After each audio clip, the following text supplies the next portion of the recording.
आज मैं पारसनाथ पर्वत के बारे में बताने वाला हूँ, जो कि है हमारे देश में ही।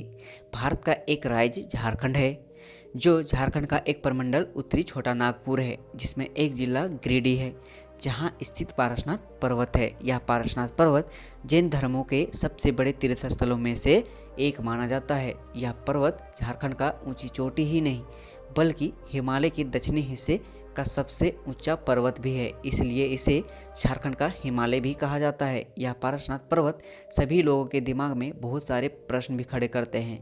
और पारसनाथ पर्वत का आखिर में सच्चाई क्या है? इस पारसनाथ पर्वत को देश विदेश के लोग इस तीर्थ स्थल पर आखिर आते ही क्यों है? और इस पर्वत का नाम पारसनाथ कैसे पड़ा? और इस पारसनाथ पर्वत तक जाने के लिए कितनी दूरी तय करनी पड़ती है?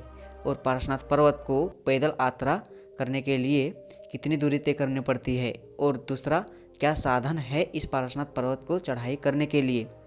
तो इस पर्वत में अभी तक कौन कौन से जानवर देखे गए हैं? और इस राज्य का नाम झारखंड क्यों और कैसे पड़ा? इन सभी सच्चाई को इस वीडियो में बताने वाला हूँ, तो आप दिल थाम के बैठें और इस वीडियो का एंजॉय करें। तो चलिए दोस्तों, इस स्टोरी को हम शुरू करते हैं। झारखंड में स्थित गिरिडीह जिले में यह पारसनाथ पर्वत है, जिसकी चोटी की ऊंचाई 1350 मीटर है। यह पारसनाथ पर्वत जैन धर्मों के सबसे बड़े तीर्थ स्थलों में से एक माना जाता है, इसलिए इसे समेत शिखर भी कहा जाता है।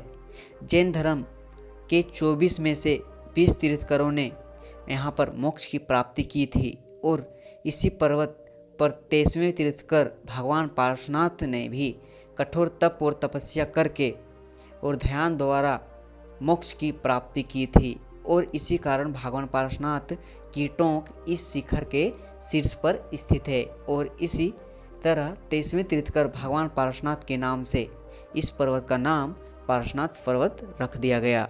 दोस्तों, मैं बता दूं कि झारखंड राज्य के अलावे अलग अलग राज्यों से जो बिलोंग करते हैं, आप झारखंड की राजधानी में एक बिरसा मुंडा एयरपोर्ट है, जहां से एरोप्लेन की सहायता से आ सकते हैं, और वहां से आप ट्रेन या बस को पकड़कर आ सकते हैं। यदि आप ट्रेन का मदद लेते हैं तो बता दूं कि एक पारसनाथ स्टेशन भी है, जो कि भगवान पारसनाथ के नाम से रखा गया है। और रांची रेलवे स्टेशन से डायरेक्ट ट्रेन भी मिल जाती है। और पारसनाथ रेलवे स्टेशन से मधुबन की दूरी 25 किलोमीटर की है, और आप रांची से डायरेक्ट बस के द्वारा भी आ सकते हैं।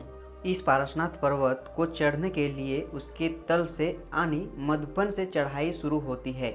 इस पारसनाथ पर्वत को चढ़ने के लिए 10 किलोमीटर पैदल यात्रा करना पड़ता है, और जो तीर्थंकर चढ़ने में असमर्थ होते हैं, इसके लिए डोली भी सुविधा उपलब्ध है और बाइक भी उपलब्ध है।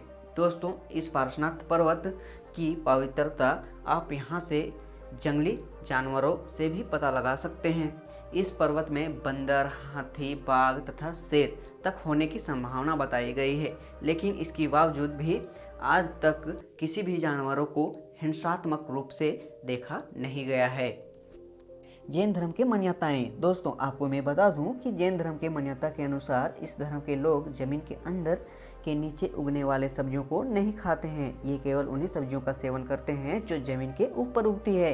इसी वजह से यहाँ पहाड़ी क्षेत्र होने के बावजूद भी यहाँ के लोग जमीन के अंदर उगने वाले सब्जियों को नहीं खाते हैं। जैन धर्म के शास्त्रों के अनुसार कोई भी व्यक्ति अपने जीवन भर में पारसनाथ की एक बार भावपूर्ण से यात्रा कर ले तो उनकी मृत्यु के बाद व्यक्ति को पशु या योनि नरक की प्राप्ति कभी नहीं होगी। दोस्तों, अगर आप को भी भक्ति में विश्वास रखते हैं तो या माउंट क्लाइंबिंग में इंटरेस्ट रखते हैं तो ये जगह आपके लिए बेस्ट होगी। यहाँ पर आपको मन की शांति के साथ साथ कभी ना भूलने वाली एडवेंचर और नेचर की खूबसूरती देखने को मिलेगी। तो दोस्तों, आज की इस वीडियो में इतना ही। पारसनाथ आपको कैसा लगा आप कमेंट में ज़रूर बताना। क्या आप कभी पारसनाथ गए हो? कमेंट्स में ज़रूर बताना। अगर आपको वीडियो अच्छी लगे तो likes, comments, share and subscribe जरूर कर देना। आपसे अगले वीडियो में मिलते हैं, तब तक के लिए बाय बाय।